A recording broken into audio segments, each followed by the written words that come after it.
Okay, now we were studying salary structure. In salary structure, we were dealing with various components of salary structure. Last class में base pay बताए हैं, complete हो गया है. अभी इस क्लास में हम लोग अलाउंस पढ़ेंगे. बट आप बेस पे आज की क्लास में लिखवा देंगे. Okay, first you write down about base pay and allowance, and then it will be easier for you. ठीक है, लिखो. Base pay, write down. Base pay. It is the basic income of an employee.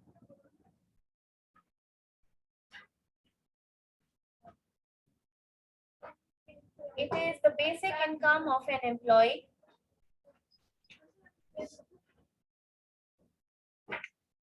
Settle down first. It is the basic income of an employee which constitutes about 40 to 50%.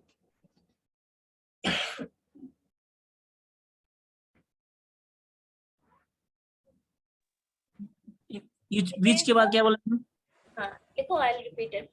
It is the basic income of an employee which constitutes nearly 40 to 50% of the total salary.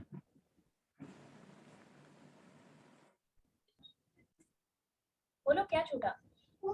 Okay, 40 to 50% of the total salary. It is a fixed amount.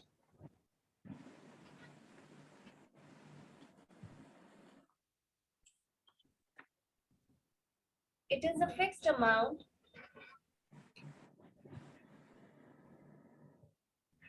that is prior to all reductions. It is a fixed amount which is prior to all reductions.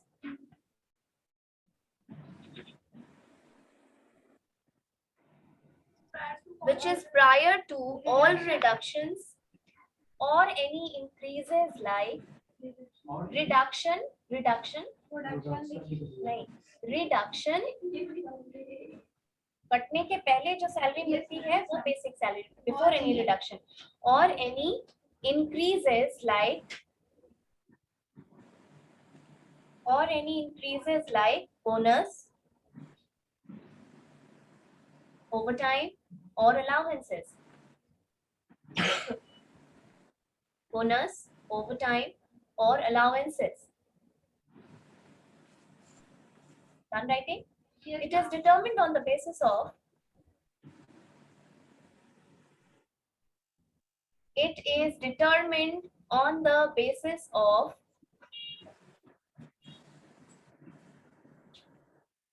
designation of the employees. Designation. It is determined based on the right. It is determined based on the designation of the employee. Designation of the employee and the industry in which they work. And the industry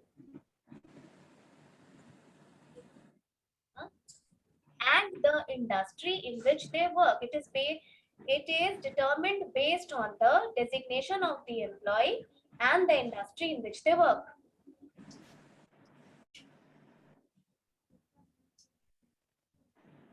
And now the other components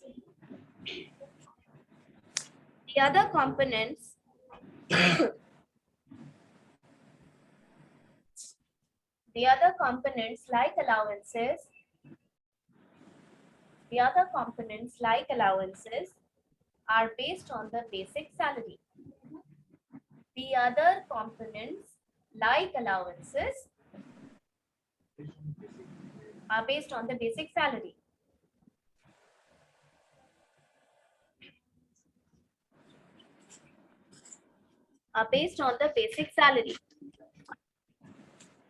Next you write down D8. ये समझा चुके थे class में? ये समझा दिए थे last class में? Write down. It is a cost of living adjustment allowance. It is the cost of living adjustment allowance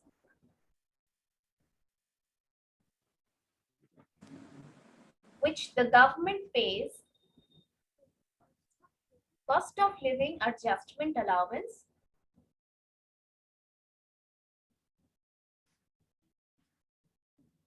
It is the cost of living adjustment allowance which the government pays to the employees of the public sector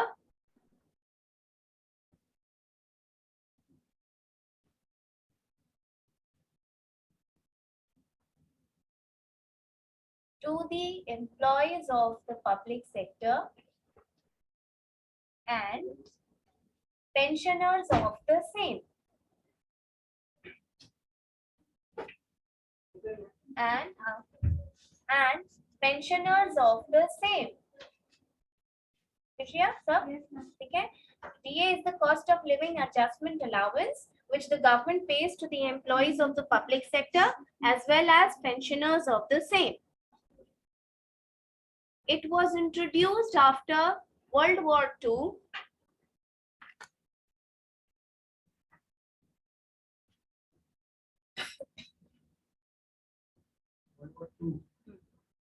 It was introduced after World War II and initially it was known as 1939 to 44 World War II. Initially it was known as Dear Food Allowance. Dear, D-E-A-R, Dear Food Allowance.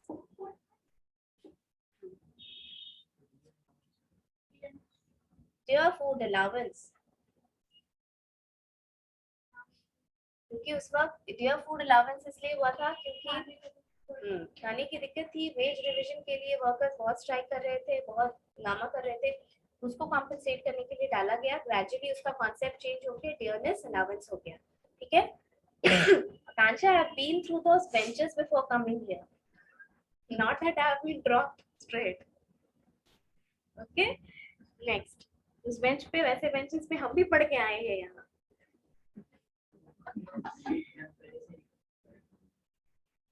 चलो, it is paid by the government to ये लिख लिया, ठीक है? It is now linked with CPI. It is now linked with CPI. It is paid, लिखा हुआ है ना इतना?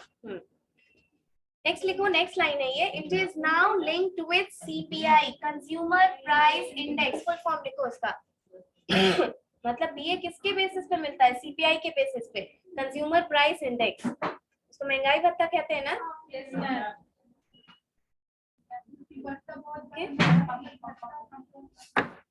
अलाउंस के बारे में लिख लीजिए, फिर आज क्लास में डिटेल करते हैं इसको। Write down.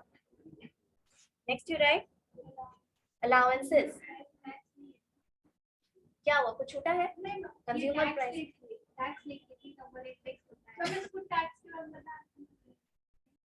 Write down allowances.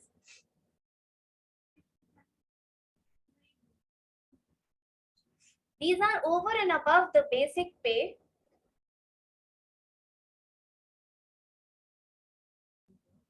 These are over and above the basic pay.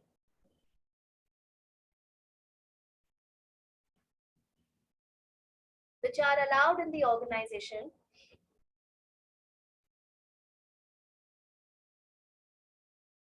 Which are allowed in the organization during the course of their regular duty. These are over and above the basic pay which are allowed in the organization during the course of their regular duty.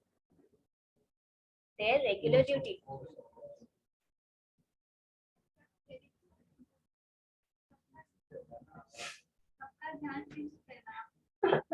I understand. These are over and above the basic pay and are allowed in the organization during the course of their regular duty. Write down. Allowances differ from क्या हो गया?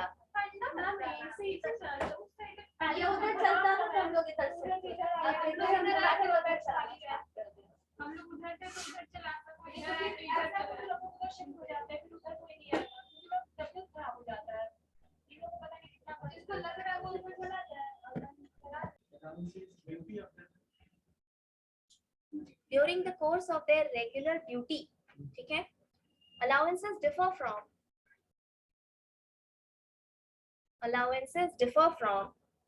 company to company,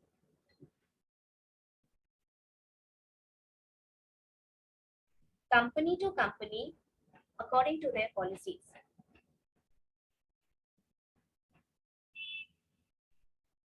According to their policies.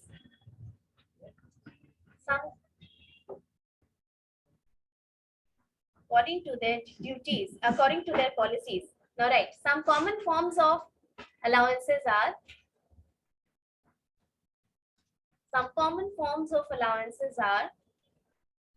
write down, house rent allowance,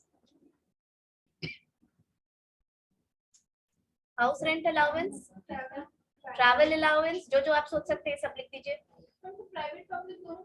हाँ, house rent allowance, travel allowance, medical allowance, education allowance, city compensatory allowance, and miscellaneous. Write down, and miscellaneous. बताते हैं. Leave travel allowance, LTA. हाँ, component नहीं है. This is also a kind of allowance. Leave travel allowance. Central government में इसको leave travel concession generally बोला जाता है. LTC. Right now, leave travel allowance. हो गया? Allowance इतने तरीके. आप stress allowance के बारे में सुने हैं? Stress allowance.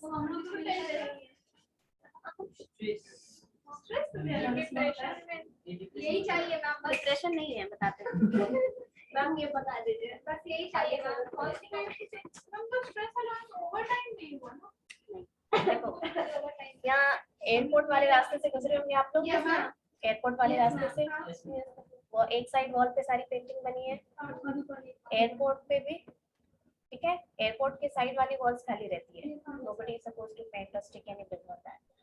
उस पे एक लोगो बना होगा ऐसे करके. कभी नोटिस किया है लोगो पे क्या लिखा है? लेकिन हम बोलेंगे तो याद आ जाएगा. भारतीय विमानपत्तन प्राधिकरण लिखा हुआ होगा उस पे. एयरपोर्ट्स अथॉरिटी ऑफ इंडिया लिखा है. नहीं नोटिस किया होगा तो अब जाना तो नोटिस करना. ऐसे करके रास्ते से तो गुजर सकती. इको पार्क जाने का वही रास्ता है. ऐसे करके ठीक है. लोगो बना होगा नीचे पे वॉल पे. अरे एयरपोर्ट है ना, वही रास्ते में एयरपोर्ट है. उसी का लोगो है. एयरपोर्ट अथॉरिटीज क्या है? ये गवर्नमेंट ऑफ इंडिया की अंडरटेकिंग है. मिनी रत्न कंपनी है which is responsible for managing the providing services to all the airports in India. जितना एयरपोर्ट है इंडिया में उसको सर्विस कौन प्रोवाइड करता है? Airports authority of India. ये क्या करती है? ये ऑर्गेनाइजेशन एयरलाइंस को सर्विस प्रोवाइड करती है. जो इंडिगो, स्पाइसजेट, जितनी भी जो भी नेशनल इंटरनेशनल एयरलाइंस में जितनी है उनको सर्विस प्रोवाइड करने का काम किसका है? एयरपोर्ट्स अथॉरिटी ऑफ इंडिया का. ये गवर्नमेंट ऑफ इंडिया की अंडरटेकिंग कंपनी है. 1995 में इसका एस्टैब्लिशमेंट हुआ था. एयरपोर्ट्स अथॉरिटी ऑफ इंडिया, भारतीय विमानपत्तन प्राधिकरण. ठीक है. इसमें बहुत सारा अंदर में फंक्शनल एरियाज है, मतलब डिपार्टमेंट्स हैं. There are so many departments in AI. उसमें आप नोटिस करना वो जो एंट्रेंस ही एयरपोर्ट का वहीं पे बना है. सब बोर्ड है जितना भी जो है सब उसमें तो बहुत सारे डिपार्टमेंट्स हैं. हम लोग के बारे में तुमको बताते हैं क्योंकि तुमको वो समझाना है. मेन समझो. एक सीएनएस है, एक एटीसी है. ठीक है. CNS is communication navigation surveillance department. उसके अंदर है. ठीक है. ये एटीसी है, एयर ट्रैफिक कंट्रोल. ये जो डिपार्टमेंट है इसके जो इंजीनियर्स होते हैं, आप जितने तरीके की मशीन सोच सकते हैं एयरपोर्ट में, उन सब का मेंटेनेंस ये करते हैं सीएनएस वाले. No, this is airports authority of India. मैंने आपको पहले ही बताया कि ये सर्विस प्रोवाइडर है. ठीक है. सर्विस प्रोवाइडर का क्या मतलब समझिए, मतलब जैसे इंडिगो फ्लाइट लैंडिंग कर रही है, वो एक एयरलाइन है, that is a company, that's another company Indigo. उसकी प्लेन लैंड करेगी तो कहीं भी तो लैंड नहीं कर जाएगी। एयरपोर्ट पे प्रॉपर नेविगेशन सिस्टम होगा कि आप उसी पे लैंड करा सकते हैं। कई बार देखे होंगे कि प्लेन घूम रहा है, क्योंकि Patna is a low line area, आपको इको पार्क में भी प्लेन बहुत नजदीक से दिखेगा, दिखेगा ना। इसीलिए कई बार आप देखेंगे कि प्लेन घूम रहा है लेकिन उसको लैंडिंग क्लियरेंस नहीं मिलता है।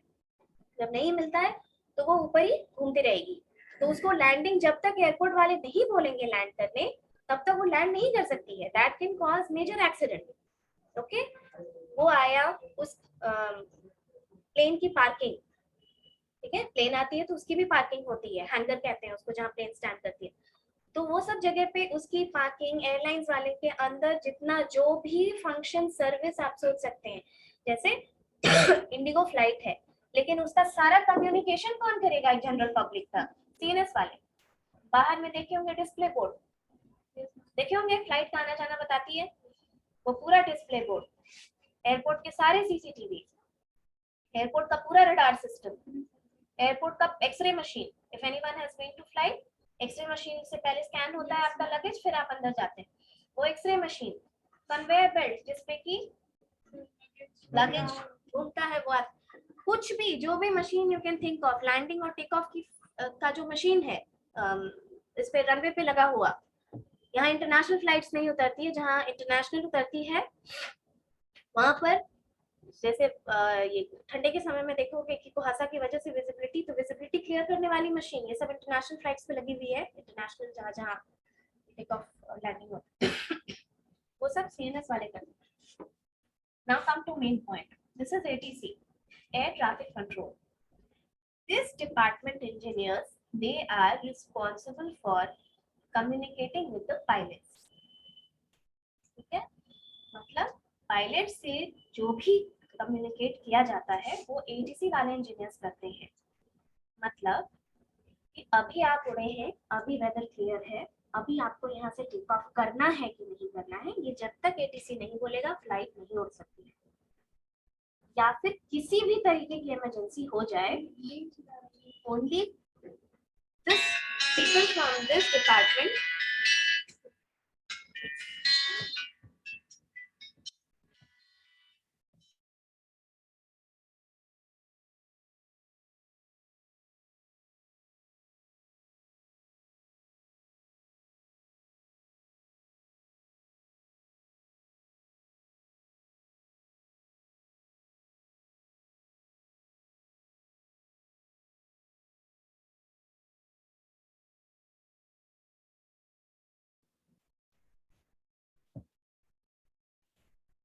ओके, तो एटीसी वाले ही कम्युनिकेट करते हैं, सारा कम्युनिकेशन यहीं से होता है। इसकी जॉब आप समझ सकते हैं, कमेंट, इसकी जॉब आप समझ सकते हैं कि इनकी मामूली सी गलती से 250 लोगों की जान एक बार में जा सकती है। एक्सेप्ट, ठीक है, कि जरा भी अगर गलत लैंडिंग ये करा दिया, जरा सा भी अगर इसने गलत लैंडिंग करा दी, या फिर जरा सा भी इसने गलत इंफॉर्मेशन दे दिया, या फिर कम्युनिकेशन में किसी भी तरीके का कोई भी डिस्टॉर्शन हुआ, it can cause life of someone, not someone, everyone who is in the plane. In for stations, airport stations like Patna, यहाँ पे ज्यादा इंटरनेशनल, यहाँ पे इंटरनेशनल तो फ्लाइट है नहीं, but for cities like Kolkata and specially Delhi, वहाँ की हालत ये है कि हर 2 मिनट पे लैंडिंग और टेक ऑफ होता है। 2 मिनट्स, इनके 2 मिनट्स भी इनको टाइम नहीं मिलता है। तो इनके 6 घंटे की शिफ्ट में, 6 आवर्स की शिफ्ट में, यू हैव टू बी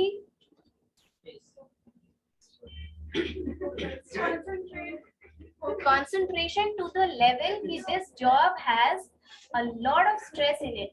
आप समझ सकते हैं कि वो 2 मिनट के लिए भी अपने सीट से उठ नहीं सकते हैं बिना किसी को वहां पर बिठाए हुए, और बिना किसी को बिठाए हुए, ठीक है। और रिस्पॉन्सिबिलिटी ऐसी है कि अगर कोई गड़बड़ हो गई तो आप बाद में ये नहीं बोल सकते हैं कि वो बैठा था मेरी जगह, उसको देखिए।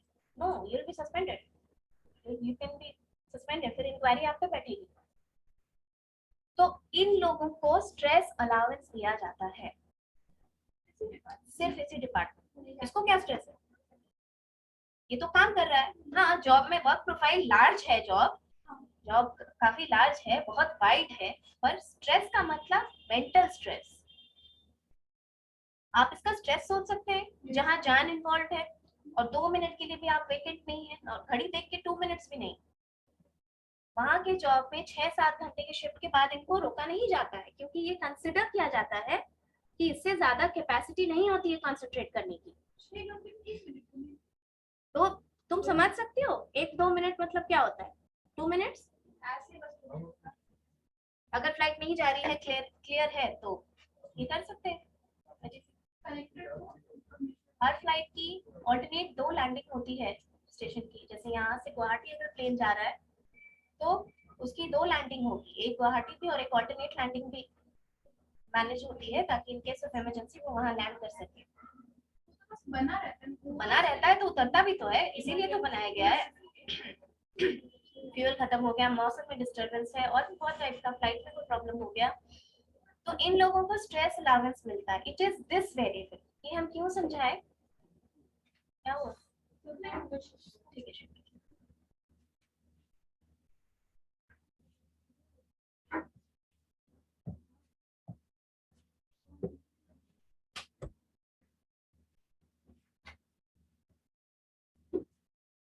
स्ट्रेस, इसको मिलता है stress allowance. This stress allowance alone, this stress allowance alone can go up to 30,000 rupees.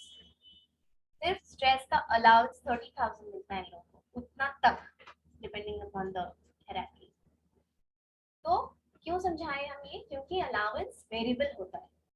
ठीक है, आपको ये समझना होगा कि अनलाइक बेसिक पे, allowance is variable. It depends upon the designation that you just wrote. Depends upon the designation and varies from company to company. ठीक है, कि वो अलाउंस अपनी कंपनी अपने अपने हिसाब से देती है, जिनको जो रिक्वायरमेंट है और जो वो दे सकती है। Understand? There are various types of, जैसे माइनिंग अलाउंस।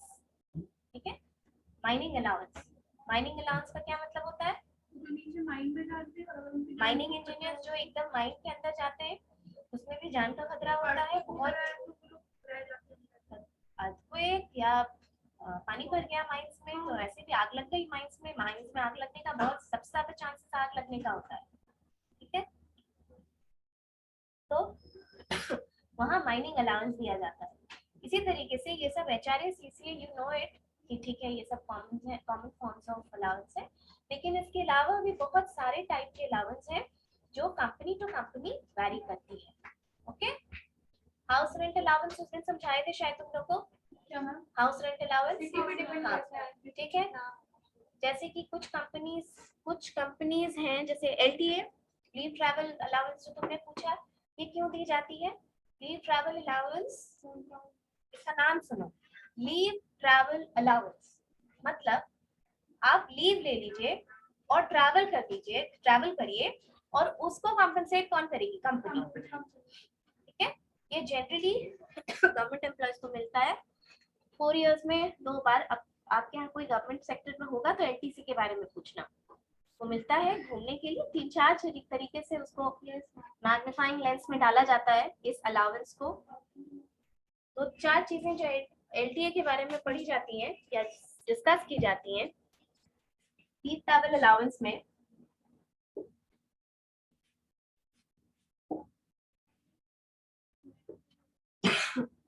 पहले ये लमसम अमाउंट आपके अकाउंट में डाल दिया जाता था, फिर बाद में इसकी मिसयूज होने लगा, क्योंकि लोग जाते नहीं थे और ये सिर्फ पैसा लेते थे। हाँ, ठीक है, वो पैसा लेने लगे, तो फिर गवर्नमेंट ने ये किया कि अब आप फर्निश कीजिए सारा इन्फॉर्मेशन, बिल्स दीजिए, आप अपना टिकट सब कुछ दीजिए, उसके बाद आपका पैसा ये होगा। लेकिन लीव पे देते हैं, ऐसा नहीं है कि आप छुट्टी पे गए तो वो आपका उतने दिन अनपेड लीव हो जाएगा। No, they give you leave to travel and for that it compensates you to give allowance. इसको जब हम 2-3 एस्पेक्ट से पढ़ेंगे, ओके, इसको जब हम 2-3 एस्पेक्ट से पढ़ेंगे, लीव ट्रैवल अलाउंस में इसको मैग्नीफाइंग लेंस में 3-4 तरीके से हम पढ़ते हैं इस अलाउंस को। पहला कि काम करते करते एम्प्लॉय की एक तरीके की साइकोलॉजिकल फटीग भी होती है ना। एक ही काम आप रोज करे जा रहे हैं, वर्क प्लेस पे आप आ रहे हैं, घर जा रहे हैं, तो there is a kind of psychological fatigue that creeps into you when you work for too long. So in that case, holidays वगैरह that's like rejuvenating you psychologically. एक सैलरीड आदमी जब छुट्टी लेके अपनी फैमिली के साथ कहीं बाहर घूमने के लिए जाता है, तो क्या उन जगह पे जाएगा तो वो कुछ खर्च करेगा ही। जब वो उस जगह पे घूमने ही गया है तो वो उन जगह के जो special visiting things to do वाली चीजें हैं वो जा करके करेगा ही। कोई उड़ीसा गया तो कोणार्क मंदिर जाएगा, पुरी जाएगा ही, जाएगा ना भुवनेश्वर जाएगा ही। इसीलिए ये गवर्नमेंट ने एक प्लान लाया कि ये एक तरीके से टूरिज्म और ट्रैवल भी प्रमोट करता है। टूरिज्म भी एक इंडस्ट्री है, रेवेन्यू जनरेट करती है इंडिया के लिए, करती है ना। तो in a way this also promotes tourism. पहला तो साइकोलॉजिकली आप जो एम्प्लॉयज हैं उनको रिजुविनेट करता है, ठीक है। दूसरा ये ट्रैवल एंड टूरिज्म प्रमोट करता है, ठीक है। और तीसरा एम्प्लॉयर को लीव एनकैशमेंट से बचाता है। जैसे क्या होता है कि आपकी छुट्टियां अगर एक्यूमुलेट हो जाती हैं, जमा हो जाती हैं छुट्टियां, तो उन छुट्टियों को आप लास्ट में टू अ लेवल, ये कंपनी की अपनी ऑर्गेनाइजेशन की अपनी पॉलिसी होती है, वो आप उसको एनकैश करा के उसका पैसा ले सकते हैं, ठीक है। लास्ट उससे कंपनी को नहीं देना पड़ेगा। आप तो छुट्टी लेके जाएंगे ना इतने दिन, तो आपको पैसा मिलेगा, पर ये छुट्टी तो नहीं रहेगी ना आपके पास, उसका एनकैशमेंट तो होगा ही होगा ना, ठीक है। तो 2-3 चीजों से हम देखते हैं कि लीव ट्रैवल अलाउंस गवर्नमेंट देती है। पहला साइकोलॉजिकली एम्प्लॉयज को रिजुविनेट करने के लिए, दूसरा टूरिज्म प्रमोट करने के लिए, और तीसरा it saves the employers from leave encashment. Okay, now you write down the different types of allowances. So the different types of the description of allowances. Write down. Did you write about DA? Now write HRA. A house rent allowance is that component of the salary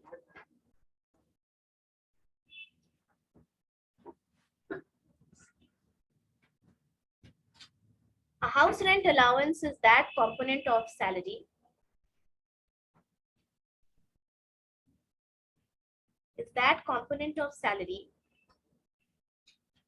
which is paid to the employees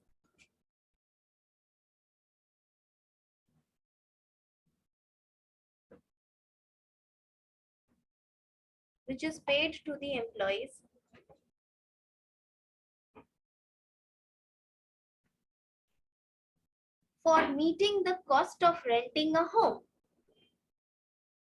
For meeting the cost of renting a home.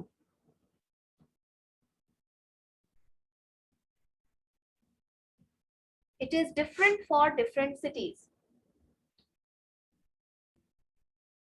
It is different for different cities.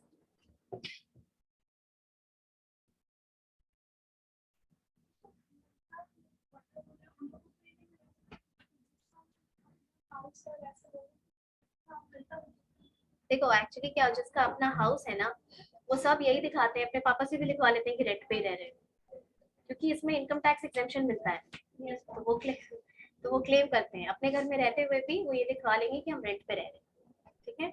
Next write down convince allowance. Conveyance allowance. Conveyance allowance oblique transport allowance.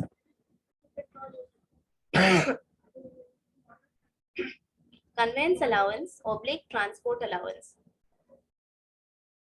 It is offered to employees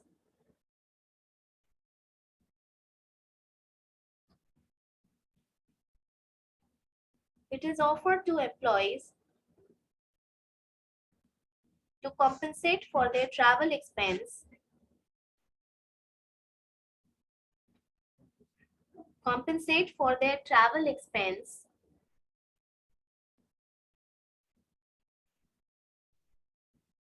to and from their residence,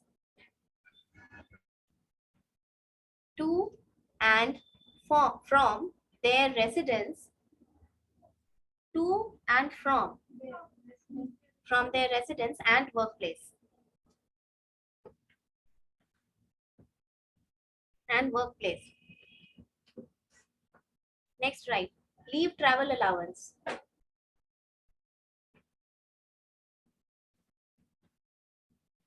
Leave travel allowance. Write down. It is offered by employers to their employees. It is offered by employers to their employees.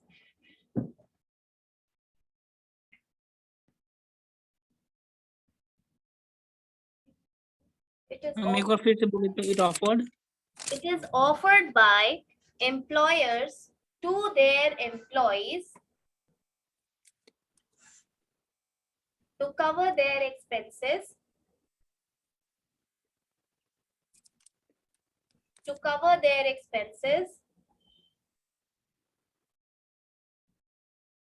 when the employee is on leave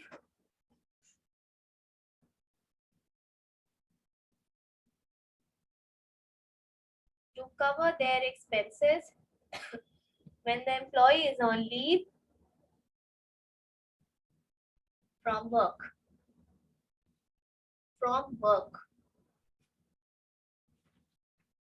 It covers only the domestic travel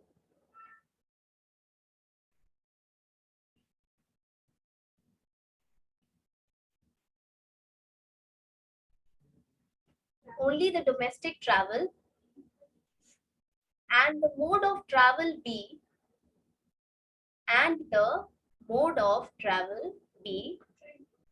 rail, write down, rail, air and public transport. Rail, air and public transport. Next, right, medical allowance.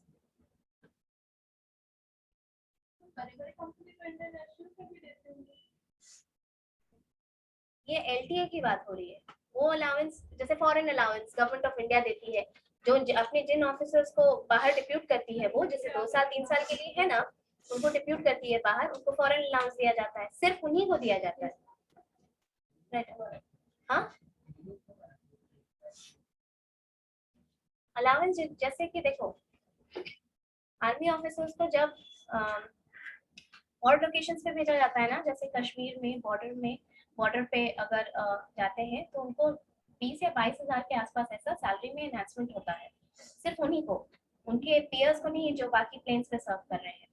लेकिन ये मतलब नहीं माने कि वो cap जो ceiling तुम बात कर रहे हो वो गवर्नमेंट तय करती है. जैसे डीएम अगर कोई कहीं का डिस्ट्रिक्ट मैजिस्ट्रेट है, वो पटना में है, दिल्ली में है, हैदराबाद में है, his salary then and when he is serving some Naxalite prone area जहाँ सर्वाइवल मुश्किल है, जहाँ पे जान का खतरा है, वहाँ पे लगभग 30 से 35 हजार रुपए उसकी सैलरी में और दिया जाता है, और लोकेशन का कॉम्पेंसेशन के तौर पे. ठीक है.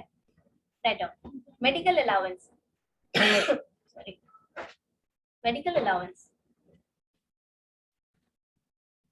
It is an allowance paid.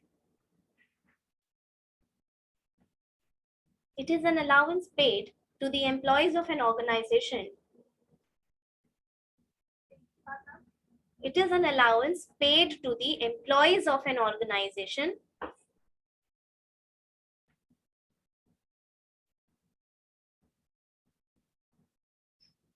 to meet their medical expenditure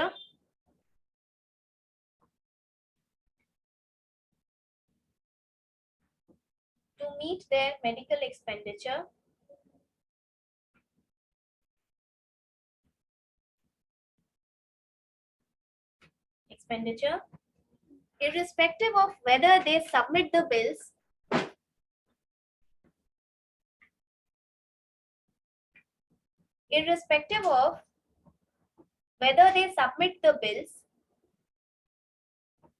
to substantiate the expenditure to substantiate the expenditure, मतलब उसके expenditure का proof, to To substantiate substantiate the expenditure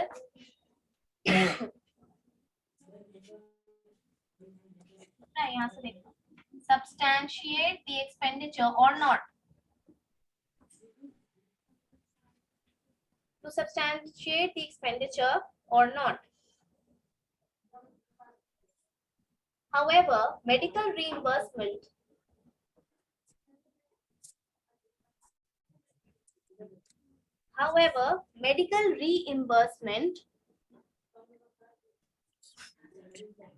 write down.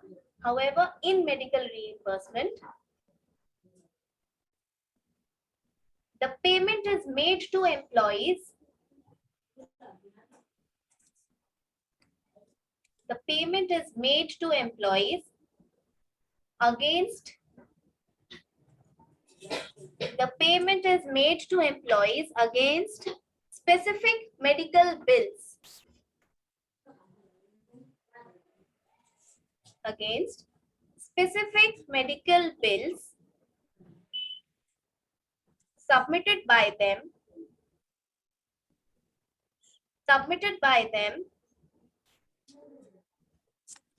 comma, and write down, subject to entitlement. Subject to entitlement. Subject to entitlement. मतलब आपके post पे उतना आपको allowed होना चाहिए कि आप उतना पैसा का रिइंबर्समेंट करा सकते हैं. दोनों में क्या फर्क हुआ? मेडिकल अलाउंस क्या होता है कि इररिस्पेक्टिव ऑफ आपका खर्च जो भी हो, आप जितना भी करें, ये एक अमाउंट है जो आपके सैलरी में डाल दिया जाता है. मेडिकल अलाउंस 3500 हर महीना, 3500, 4000 ऐसे अमाउंट दिया जाता है. लेकिन मेडिकल रिइंबर्समेंट अलग चीज होती है. उसमें क्या है, हाँ, वो उसके लिए देखो बहुत सारा क्लॉज होता है, बहुत सारा, मतलब HR is not that simple. जैसे कि आपको एडमिट होना होगा हॉस्पिटल में, 24 आवर्स के ऊपर आप अगर एडमिट है तभी आपको ओपीडी नहीं माना जाएगा. ठीक है, 24 आवर्स के ऊपर आप एडमिट होना होगा और फिर आप जो सबमिट करेंगे, जैसे जो विमेन एम्प्लॉयज होती हैं ऑर्गेनाइजेशन की, कई जगह पे प्लान ए प्लान बी करके भी आता है, तो आपको जो सूट करता है आपको डालिए, मतलब ऑप्ट कीजिए. जैसे मैटरनिटी का सारा कौन देता है? कंपनी देती है ऑर्गेनाइज सेक्टर में, पर उसमें जरूरी तो नहीं है कि आप सिर्फ सीधा आप डिलीवरी के लिए जाएंगे. नो, उसके पहले भी खर्च आता है, अल्ट्रासाउंड का पैसा आता है, ओपीडी का चार्जेस होता है, मेडिसिन का चार्जेस होता है, वो कंपनी नहीं देती. देन इट विल से कि 500 के ऊपर का जो बिल है वो आप लाके फर्निश कीजिए, 500 के ऊपर का बिल, और उसका रिइंबर्समेंट हम कर देंगे आपको एक साथ. ठीक है, पर उसके नीचे का, क्योंकि वो मेडिकल अलाउंस हर महीने आपको देती है, तो वो कंसिडर करती है कि वो ओपीडी चार्जेस आप देने में सक्षम है. और वही जब लास्ट में रिपोर्ट बनता है, 60,000 65,000 का बिल आया, तो वो सीधा कंपनी देती है पूरा का पूरा पैसा. इससे कंपनी को, this is a kind of benefit that the company gives you. ठीक है, तुमको मालूम है कि नहीं कि India is a welfare state. We are not capitalist economy. Welfare state we are. No, the point is we are welfare state means हम कल्याणकारी राज्य हैं. हमारे कॉन्स्टिट्यूशन में ये मेंशन है. ठीक है, we are welfare state means our main motto is also to look after the welfare of people of the country. इसीलिए गवर्नमेंट रिलेटेड या जो पॉलिसीज आएंगी वो आपको जनरली दिखेगा कि well है और वो वेलफेयर ऑफ पीपल की तरफ ओरिएंटेड है. It's not just motive driven, profit motive driven. No.